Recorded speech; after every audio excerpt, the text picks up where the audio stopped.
안녕하십니까, YK김입니다. 오늘은 YK김 소방기술산책 제78호입니다. 재연설비 이야기 46번째 특별 피난계단 재연 24번째로서 제목은 지금의 부속실 단독 재연은 폐기되어야 한다 3임. 내용은 이미 시공된 부속실 재연 설비는 어떻게 해야 하나입니다. 지난 제76보, 77보에서 지금의 부속실 단독 재연은 폐기되어야 한다라는 이야기를 하였습니다.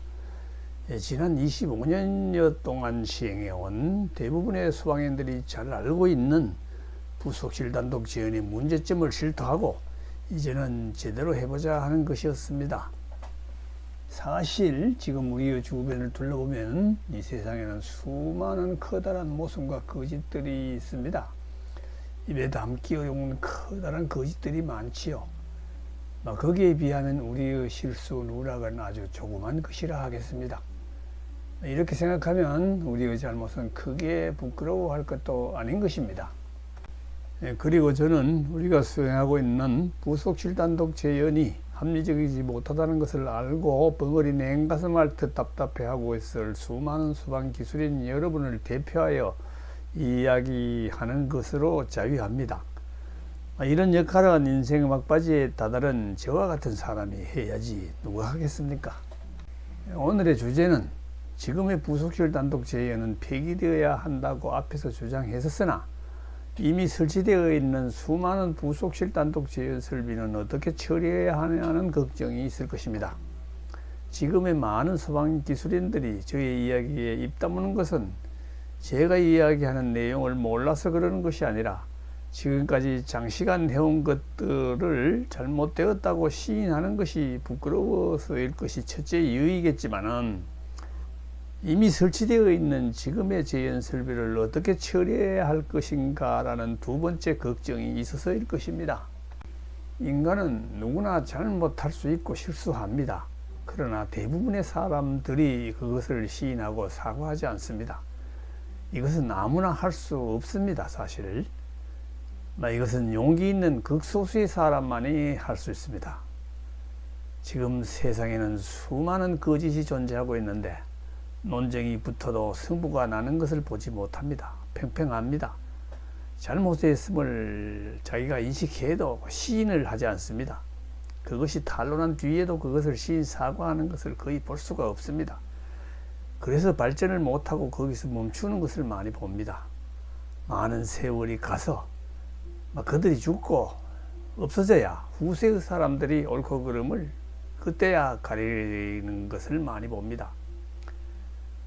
그런데 이 재연에 대해서 우리 스스로가 이렇게 용기 있는 특별 피난계단 재연 설계 기준에 잘못이 있음을 지적하고 시인하고 보완 대책을 제시하고 시정한다면은 뜻있는 국민들은 어려운 일을 하였다고 칭찬할 것이라고 감히 생각해 봅니다. 그래서 이 기준을 일찍이 창안했던 선배님들이 한마디 시인의 멘트가 사실 아쉬운 것입니다. 그럴 때 기술을 이해하는 많은 분들은 그럴 수도 있지 하고 격려해 줄 것입니다. 각설하여 그렇다면은 지금의 부속실 단독 재연 설비는 기술적으로 어떻게 해결해야 할까요? 오늘은 거기에 대해서 이야기해 보겠습니다. 지금의 부속실 단독 재연의 문제점은 앞에서 지적한 바와 같이 첫째, 꿀뚝 효과가 계단실에 없다고 가정한 것, 즉 꿀뚝 효과가 무시. 두 번째, 계단실로 들어간 피난민들이 밖으로 나가지 않고 계단실에 머물 것이라고 가정하는 것, 외부 출입문 개방이 없다고 보는 것.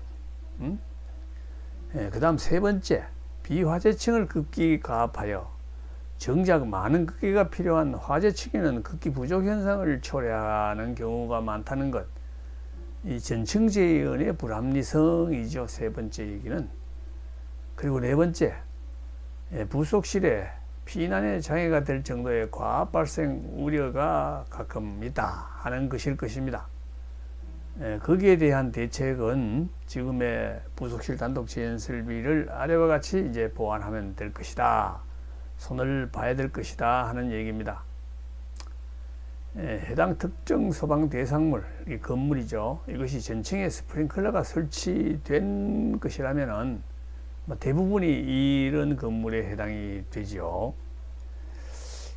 부속실에서 계단실로 나가는 출입문이 자동으로 닫히게 하기 위하여 부속실 제연 설정 기압을 20파스칼 예를 들었습니다. 그 정도로 변경을 해놓고 다음 항에서 설명하는 계단실 꿀뚝효과 제거 조치를 하면 될 것입니다.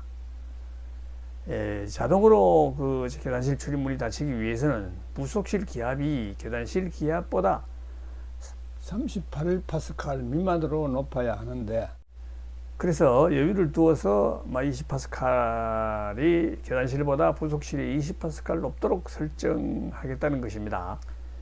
화재 안전 기준에는 스프링클러가 설치된 경우에, 그러니까 거실에 스프링클러가 전부 설치되어 있다면 부속실 기압은 12.5파스칼 이상이면 된다고 화재 안전 기준에 정해져 있지 않습니까? 이 설정치를 지금 40파스칼, 50파스칼에서 20파스칼로 낮추는 것은 돈이 거의 들어가지 않죠. 이렇게 해두면 첫째 문제점인 꿀뚝효과 무시를 해결하는 것은 계단실의 창문들을 열어두면 되는 것이요. 평시에 항상 활짝 열어둔다가 아니라 조금씩만 열어두면은 그것이 계단실 온도나 외기 온도나 별 차이 없이 유지가 되게 됩니다.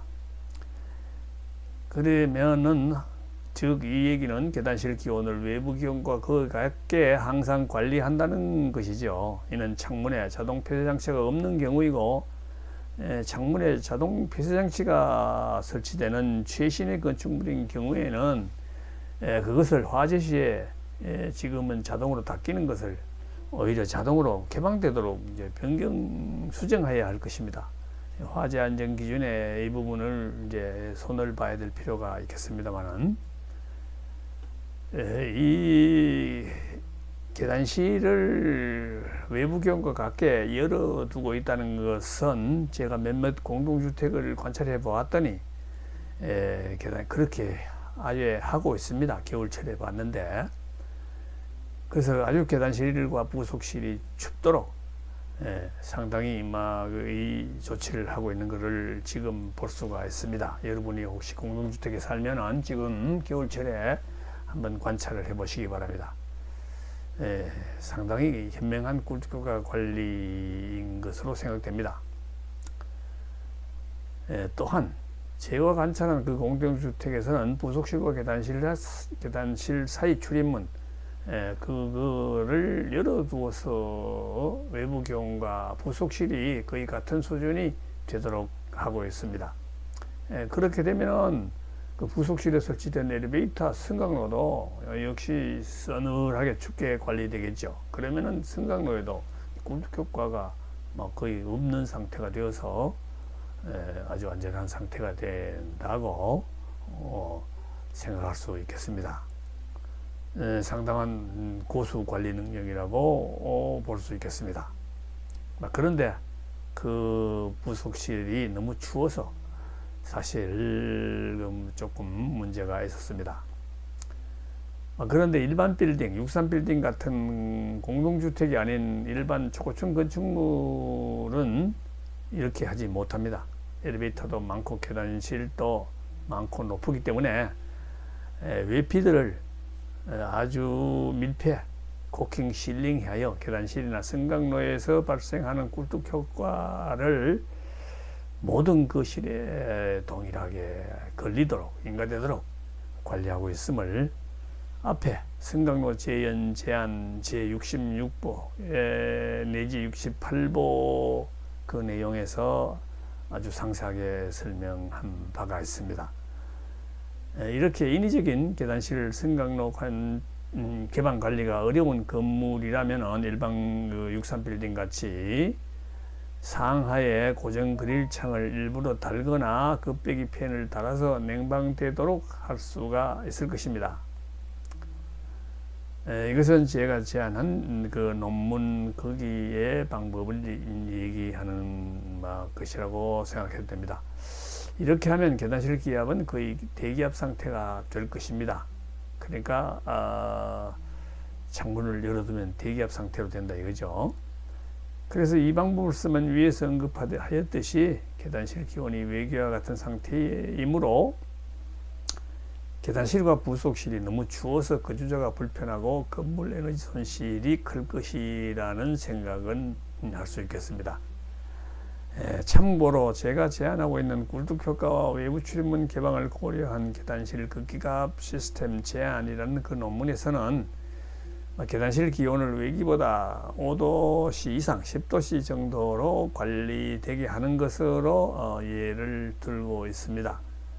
약간의 꿀뚝 효과가 생기도록 하겠다는 것이죠. 꿀뚝 효과가 한 상하 40파스칼 정도로 생기도록 평상시 관리되게 하겠다 하는 것이 조금 약간의 투자를 하면 그렇게 만들 수가 있는 것이죠. 위 4.2항에서 설명한 것을 그러니까 꿀뚝 효과를 계단실에 제거를 해버리면은 이제 둘째 문제점인 외부 출입문 개방 고려라는 것은 자동으로 해결이 됩니다. 계단실 기압이 대기압이므로 외부 출입문은 항상 열려 있어도 문제되지 않는 것이죠.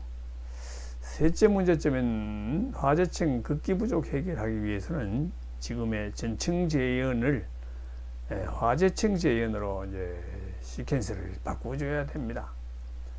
화재층 재현만 실시하도록 화재 감지기가 작동한 층의 부속실만 급기하도록 시퀀스를 변경하자는 것입니다. 여기에도 별로 돈이 들어갈 일이 아닙니다. 여기에는 화재 안전 기준 개정이 수반되어야 되는 일이죠. 6조 차압 등이라는 이런 것에 제형구역과 옥내와 사이에 출입하는 최소압은 40파스칼 이런 부분에서 화재가 발생한 옥내로 해서 화재실로 여기다 살짝 멘트를 이제 둬야 될 것이고, 그리고 이제 6조 3항에 제4조 2호의 기준에 따라 출입문이 일시적으로 개방되는 경우 개방되지 아니하는 제형구역과 옥내구와의 차압은 제1항의 기준에도 불구하고 70% 미만이 되어서는 아니 된다. 앞에 기준에 70, 이 말은 이제 삭제되어서 거기는 어떻게 되든 상관이 없다 하는 요 사망이 삭제되는 작업을 해주는 것이 화재안전기준 개정의 내용이 되겠습니다. 다음 해당 소방 대상물이 건물이 전층에 스프링클러가 설치되지 않았다는 그런 건물일 때는 부속실 기압을 이제 40파스칼 이상 그걸로 설정해야 되니까 50파스칼로 보통 설치를 지금 하고 있죠. 이런 건물은 별로 많지 않을 것 같습니다. 그런 데는 계단실 기압이 20파스칼 이상의 기압이 만들어져야 하기 때문에 계단실 문이 자동으로 닫히게 하기 위해서는 계단실 기압이 이 압력이 있어야 되고 꿀뚝 효과도 없어야 되니까 여기에는 이제 조치가 필요합니다. 즉 제 논문의 내용에서 얘기하는 그런 이제 극기가압을 계단실 극기가압만 실시하면 되는 것이죠. 그리고 외부 출입문 개방 시에 유출되는 바람이 있어도 계단실 기압이 떨어지지 않도록 하는 그런 조치를 해야 되겠습니다. 그 구체적 방법을 아래에서 설명을 드리겠습니다. 그러니까 계단실을 추가로 극기가압하는 구체적 방안은 계단실의 모든 창문, 출입문은 화재시 이제 닫히도록 되어야 되고, 계단 상단에는 이제 전압 배출 댐파 40파스칼에서 열리는 프랩 댐파, 배출 프랩 댐파를 설치하여서 평상시에도 계단실 상단이 40파스칼만 걸리도록, 그렇게 그 정도만 걸리도록 이제 조치를 하고, 계단 하층부에는 극기 팬을, 이 선풍기형 극기 팬입니다. 충요 극기 팬을 창문 한 군데다가 달아서 거기 계단을 가압해 주면 되겠습니다. 그러니까 조그만 것이 1, 2방메다 세크 50파스칼 그 정도는 직경 400 내지 500파이 그런 이제 선풍기 팬이면, 선풍기 모양의 팬이면, 극기 팬이면 이제 되겠습니다. 이 정도의 극기 팬을, 그러니까 이 건물에서 보면은 여기 계단실이 이렇게 있고 부속실이 이제 부속실 이제 극기 가압 재현을 하고 있다면은 계단실 윗부분에 정압 배출 프랩 댐파 40파스칼로 세트된 이런 거를 하나 달고 이 개구부 면적 한 0.2 내지 0.3평방미터 정도 되는 거를 달면 되겠습니다. 그리고 이 아랫부분에 하층부, 저층부 한 2층 정도, 3층 정도에다가 펜 앤드 그릴을 단다. 그러니까 들어갈 때는 그릴이 열리고 여기 만약 이게 펜이 꺼지면 이제 바람이 역류 못하게 한다는 그릴 역할이고, 그러니까 여기다가 이제 계단실을 극기 가압한다 하는 거를 해두고, 이렇게 이제 외부로 나가는 출입문에는 이제 에어커튼을 달아서 이게 출입문이 열리더라도 이렇게 밖으로 계단실 바람이 밖으로 나가겠죠. 그러면 에어커튼이 나가는 바람만큼을 이제 여기서 보충을 해준다. 요 문에서 바로 보충을 해준다. 이것이 에어커튼이라고 지금 이름을 붙였지만은 여기가 이제 요 자체 여기서 안 나가는, 문이 열릴 때 나가는 바람이 한 5, 6 입방메다 퍼 세크 정도 됩니다. 우리가 계단실 기압이 20, 30파스칼이라면은 그 정도 바람 에어를 요 자리에서 불어넣어서 이렇게 나가게, 문 열릴 때만 넣어주고 빠지게 하는 거를 여기서 하고, 또 뭐 1층에도 있으면은 1층에도 하나 이렇게 하고, 또 2층에 뭐 또 이렇게 5개로 나가는, 이게 바로 직통으로 나가는 계단이 출입문이 있다면은 뭐 그런 요런 에어커튼 요 정도. 에어커튼 설치 비용은 이거는 뭐 특수하게 만들어도 돈 100만 원이면 충분히 만들 수 있을 것입니다. 그러니까 문 열릴 때 그만한 바람을 보충해 주자. 열릴 때 나가는 바람을 보충해 주자. 그런 얘기를 이제 하는 것이고요. 부속실 과압 방지, 넷째 문제. 이건 어떻게 해결해야 되겠느냐?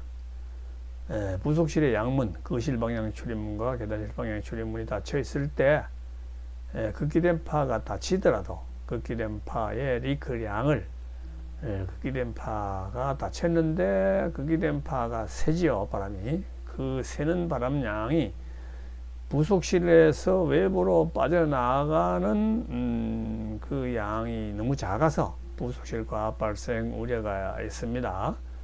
여기에 대해서는 아래 방법 중 어느 하나를 설계자가 잘 검토해서 선정해야 될 것입니다.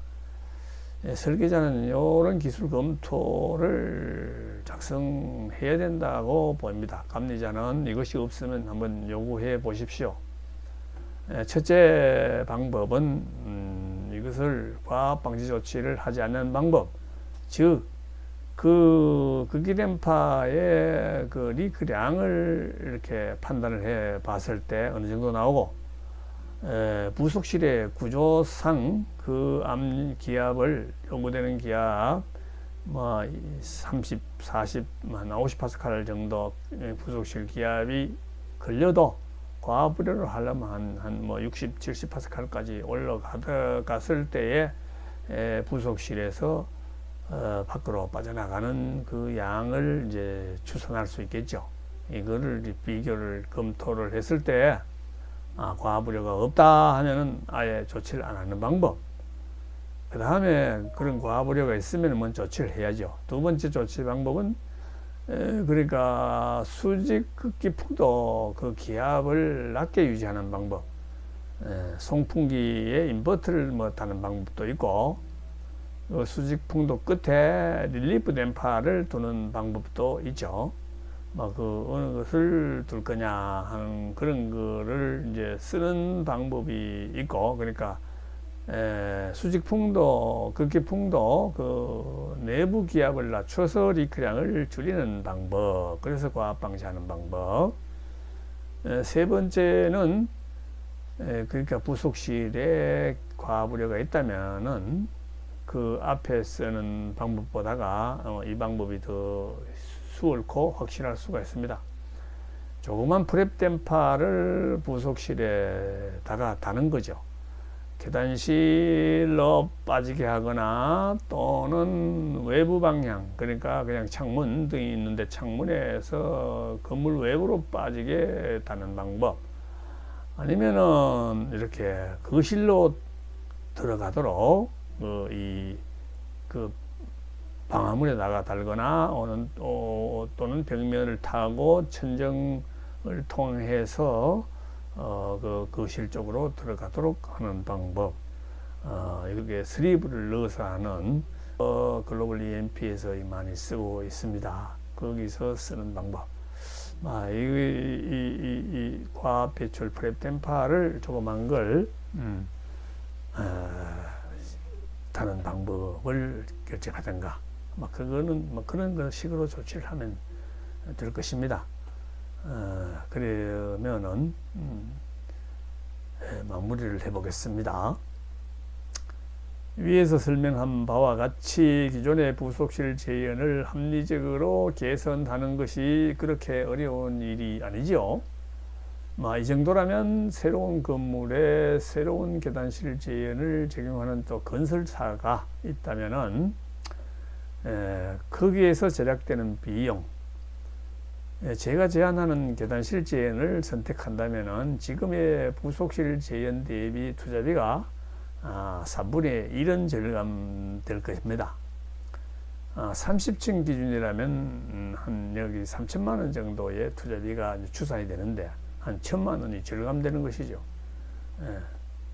그러면은 2천만 원 가지고 미리 지어졌던 기존 설비에 보완해 주는 것, 지금 기존의 부속실 재현을 이제 건설 회사가 그거는 우리가 한번 원한다면 손봐 주겠습니다 해서 그런 서비스도 해 줄 수 있지 않겠는가라는 생각도 해 봅니다. 오늘은 여기서 마무리하겠습니다. 시청해 주시어 감사합니다.